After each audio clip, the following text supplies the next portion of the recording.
زبان کو نہیں کھول سکتی. چپ بیچاری بس دیکھتی رہ گئی، آہ بھی کرنے کی اجازت نہیں. یہ لے کر کے نکل گئے. کہا لوگوں میں بیٹی کو لے کر گھر سے باہر نکل آیا. میری بیٹی راستے میں کہہ رہی تھی ابا کہاں مجھے لے کر چل رہے ہیں، اور سنو میں مڑ کر دیکھتا کہ میری بیوی ابھی دیکھ رہی ہے. جب تک میری بیوی کی نگاہ مجھ پر پڑتی رہی میں بیٹی کو آگوش میں لیا تھا، گود میں لیا تھا، میں نے پلٹ کر کے دیکھا تھا. اب میری بیوی کی نگاہوں سے میں اوجھل ہو گیا ہوں تو بیٹی کو زمین پر پٹک دیا اور اب تک میری آگوش میں چلتی تھی. اے دنیا میں، اے دنیا والوں کو، اے دنیا میں آنے والی ملعون اب آگوش میں نہیں، تجھے پیر گھسیٹتے ہوئے زمین پر چلنا پڑے گا. اللہ اکبر. ننھی سی بچی 3 سال عرب کے ریت پر تلوار رکھتی ہے تو وہ جلتی ہوئی ریت تلووں کو جھلسا دیتی. ابا مجھے آگوش میں لے لو، میرے تلوے جل رہے ہیں. ابا کہاں لے کر چل رہے ہو؟ کہاں ہے میلہ؟ کہاں ہے تمہارے دوست کا گھر؟ کہاں ہے دعوت؟ اور وہ بچی جو اب تک پھول کے سیز پر قدم رکھتی تھی، اپنے گھر سے پڑوسن کے گھر ہی تک جاتی تھی، اب آج اس کے تلوے میں نوکیلے ریت کے جو ہے پتھر چھپے ہوئے چبھ جاتے ہیں تو آ کر کے بیٹھ جاتی ہے. ابا کتنی دور ہے میرا. میرے پیارے دوستوں کہتے ہیں لوگوں مجھے ذرہ بھر اس پر رحم نہ آیا. گھسیٹتے ہوئے میں اس کو لے کر کے چلا. جب وہاں پہنچا جہاں ہمیں اسے جو ہے دفن کرنا تھا ایک طرف کھڑا کر دیا.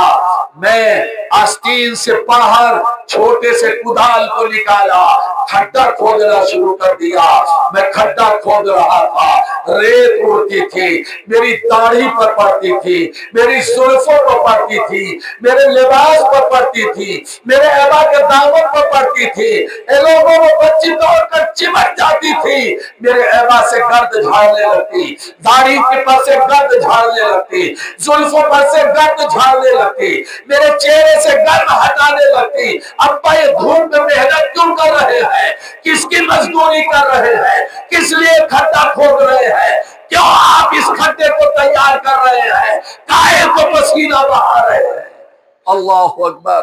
کہتے ہیں لوگوں یہ میٹھی میٹھی باتیں میری بچی کر رہی تھی لیکن میں کھڈا کھودتا رہا. اس کے قد کے برابر جب میں نے کھڈا تیار کر دیا تو میں نے کہا بیٹی آ میرے قریب آ. یہی وہ لمحہ ہے کہ انسان کو انسان جہاں پتھر سے بھی میرے پیارے دوستوں پانی نکل پڑتا ہے. انسان کی تو انسان کی نگاہ آنکھیں ہے، پتھر کی آنکھوں سے میرے پیارے دوستوں اشک نکل پڑتے ہیں. کہتے ہیں میں نے اپنی بیٹی کو لا کر کے کھڈے کے دہانے پر کھڑا کیا، بازوؤں کو پکڑا، پکڑ کر کے کھڈے میں ڈال دیا.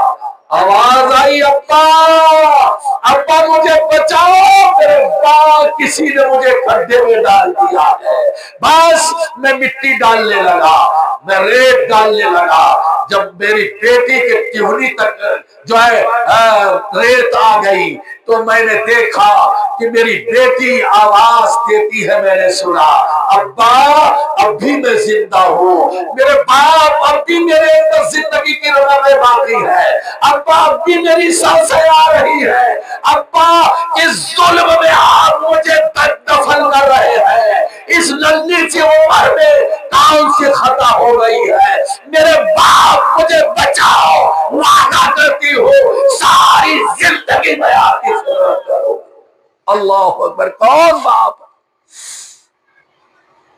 کس آواز پر اسے رحم نہ آتا، لیکن کہتے ہیں میرے ساتھیوں رحم نہ آیا تو مجھے رحم نہ آیا. اللہ اکبر. کہتے ہیں میں مٹی ڈالتا رہا، کمر تک مٹی آ گئی. پھر میری بیٹی نے کہا ابا ابھی زندہ ہو، ابھی سانسیں باقی ہے، اب تو نکال لو. یہ تو بتا دو کس جرم میں آپ مجھے کھڈے میں دفن کر رہے ہیں؟ میری غلطی تو بتاؤ، میرا جرم تو بتاؤ، میرا قصور تو بتاؤ.